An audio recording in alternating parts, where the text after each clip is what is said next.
Flash theatre TV நேயர்களுக்கு அன்பு வணக்கங்கள். நயன்தாரா தயாரிப்பில் எஸ் லலித்குமார் தயாரித்து வழங்கி வெளிவந்திருக்கும் படம் LIK. கோமாளி படத்தை இயக்கியும் லவ் டுடே டியூட் படங்களை இயக்கி ஹீரோவாக நடித்திருந்த பிரதீப் ரங்கநாதன் ஹீரோவாக நடிக்க விக்னேஷ் சிவன் இயக்கியிருக்கிறார் இந்த படத்தை. இப்படத்தில் பிரதீப் ரங்கநாதன், கிருத்தி ஷெட்டி, சீமான், S.A. சூர்யா, யோகி பாபு, கௌரி கிஷன், சாரா, ஆனந்த்ராஜ், மாளவிகா நடித்திருக்கிறார்கள். படத்துக்கு ஒளிப்பதிவு Ravivarman, stunt Peter Hein, Pradeep Raghav எடிட்டிங்கும் தயாரிப்பு வடிவமைப்பாளராக முத்துராஜும் பணிபுரிந்திருக்கின்றனர். அனிருத் இசையமைத்திருக்கிறார். படத்தை பற்றி கதையை பற்றி பேசுகிறதுக்கு முன்னாடி LIK டைட்டில் ஏன் என்று கேட்டால் லவ் இன்சூரன்ஸ் கம்பெனி என்பதன் சுருக்கம்தானாம். கம்பெனிக்கு சீதானே ஸ்பெல்லிங் வரும். ஆனால் LIC நிறுவனம் எதிர்ப்பு தெரிவித்ததால் கம்பெனிக்கு K என்று லெட்டர் மாற்றி போட்டுவிட்டார்கள். 2040 சென்னை இப்படியெல்லாம் இருக்குமாம். கற்பனை செய்து கதையாக்கிவிட்டார் டைரக்டர். 2040க்கு இன்னும் அதிக நாட்கள் இல்லை, 14 வருடங்கள் தான் இருக்கிறது. இப்போது செல்போனில் மூழ்கியுள்ள மக்கள் அப்போது ஃபோனில் ஆப்புகளின் செயல்பாட்டால் உயிர் வாழ்வார்கள் என்று சொல்லப்பட்டிருக்கிறது.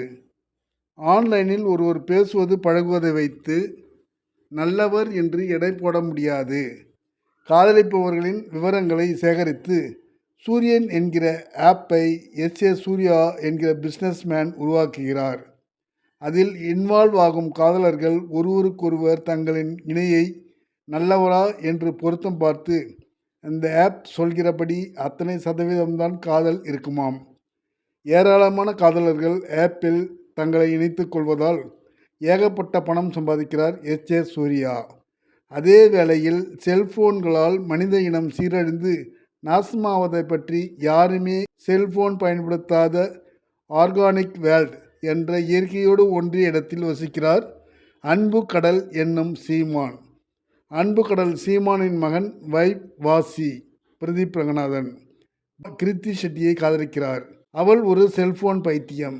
LIK ஆப் சரி என்றால் அவனை காதலிக்க தயாராக இருக்கிறாள். இந்த இயந்திரத்தனத்துக்கு வைப் வாசி கடும் எதிர்ப்பு தெரிவிக்கிறான். S.A. சூர்யாவிடம் ஆர்கியூ செய்கிறான். பிரதீப்புக்கும் கிருத்தி ஷெட்டிக்கும் காதல் பொருத்தம் 3% தான் என்று ஆப் சொல்ல டென்ஷன் ஆகிறான் பிரதீப் ரங்கநாதன். அவன் காதலிக்காத தோழி கௌரி கிஷனுக்கும் பிரதீப்புக்கும் 97% காதல் பொருத்தம் என்று காட்டுவது அவனால் நம்பவே முடியவில்லை. ஒரு ஆப் தன் காதலை நிராகரிப்பது என்பதை பொய்யாக்க நினைக்கிறான்.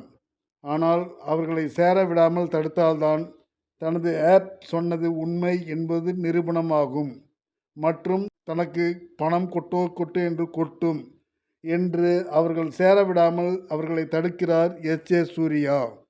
என்னதான் ஆனது என்பது கதை. அனிருத் இசை சப்தம்தான் அதிகம் இருக்கிறது. வழக்கமாக இல்லாமல் வேறு ஒன்றாக புதுசாக இருக்கிறது LIK. நன்றி, வணக்கம். எல்லாருக்கும் வணக்கம். நான் தான் மனஸ்வி. ஃப்ளாஷ் தேட்டர் டிவிக்கு லைக் பண்ணுங்கள், ஷேர் பண்ணுங்கள், சப்ஸ்கிரைப் பண்ணுங்கள், கமெண்ட் பண்ணுங்கள். மறக்காமல் அந்த பெல் ஐக்கானையும் கிளிக் பண்ணிடுங்க. அப்போ தான் உங்களுக்கு நோட்டிஃபிகேஷன்ஸ்லாம் வரும். Thank you all. Bye bye.